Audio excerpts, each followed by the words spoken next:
Ukraine is eyeing to launch a major counteroffensive in spring, which could include striking airfields and depots of rockets and artillery systems inside Russia, a top intelligence official said in an interview published on February 26.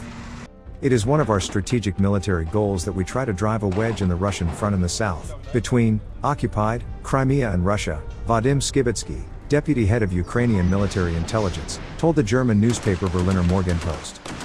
It is possible that we will also destroy arms depots or military equipment on Russian territory, for example around the city of Belgorod, Skibitsky said. The anticipated spring counteroffensive is aimed to liberate the entire country and push out about 370,000 Russian soldiers fighting across Ukraine, according to Skibitsky.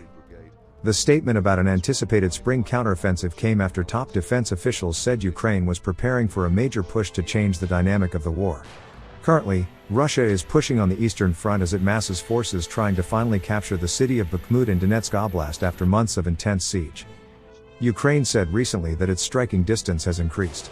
After a series of explosions were reported in the Russian-occupied city of Mariupol in southeastern Ukraine last week, the military said that the area was no longer completely unreachable for Ukrainian forces. Drone strikes targeting Engels Air Base in western Russia in December, which appeared to be Ukraine's strategic attacks to undermine Russia's missile capabilities, have signaled Ukraine's increased willingness to hit behind Russian lines. In an interview published in early January, Ukraine's military intelligence chief Kirill Budanov said there may be further strikes deeper and deeper inside Russia.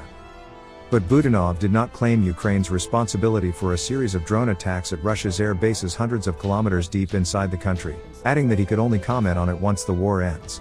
President Volodymyr Zelensky vowed to liberate Crimea as he marked the 9-year anniversary of Russia's occupation of the Black Sea Peninsula.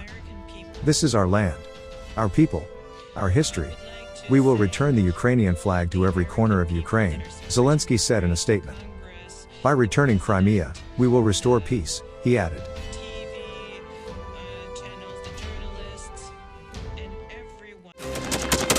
Thanks for watching, and don't forget to subscribe.